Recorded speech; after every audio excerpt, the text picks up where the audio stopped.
Communicating a vision. Vision is absolutely vital if you are going to, as a leader, gain willing followership to your plans for the future. And yet visions aren't always expressed in a way that is highly motivating and obtains the buy-in that the leader or the manager is wanting.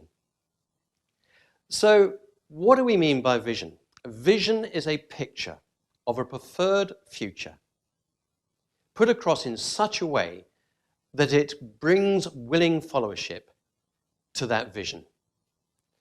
Here's a little formula which we've called visual that will enable you to put together a vision that is powerful and effective and communicates with both the hearts and the minds of those people you want to take with you.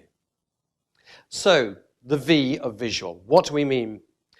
We mean make the vision come alive for people. Paint a picture. Paint a picture which people can easily relate to. People must be able to see it and feel it and almost touch your vision. Remember the words of Martin Luther King. I have a dream, that inspired so many people in the cause that he was fighting against apartheid in the southern states of North America all those years ago. I of visual stands for inspirational. Your vision needs to lift people's spirits. It needs to give them hope and inspire them to act. Martin Luther King, for example, said to his people, no longer will you be turned away from shops and restaurants and cinemas.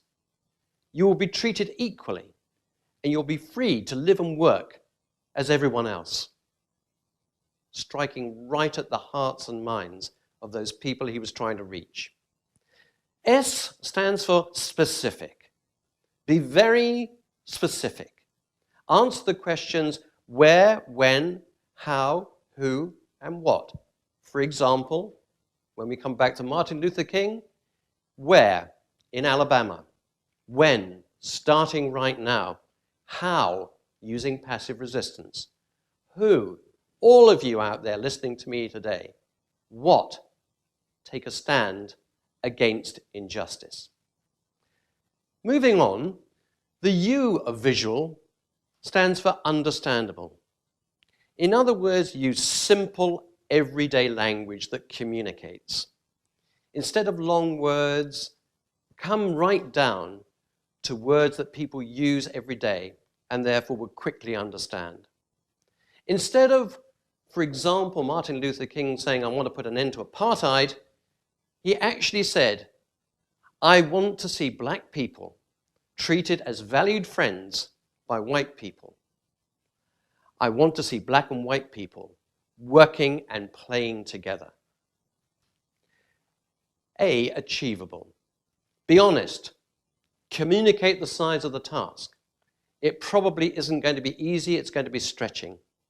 It may take years, but it can be done. It may cost lives in this case. There may be setbacks. People might get disillusioned on the journey. And it's not going to be that easy. However, it can be done, and there is no option. We have to do it in order to succeed. And finally, the L of visual. Long-term benefits. Spell out the long-term benefits for all those involved in it. What's in it for them? So in the case of Martin Luther King, he stressed that they would have a safe and secure environment in the future. There would be a polite and respectful relationship with other people. There would be a new way of living that would be handed down for generations to come. Not all of us are trying to change the world, but in our business lives, in our social lives, in the various activities in which we're involved, where we want the willing followership and buy-in of others, a clear and well-communicated vision is an absolute essential first step. Remember visual, and it will help you to get it right.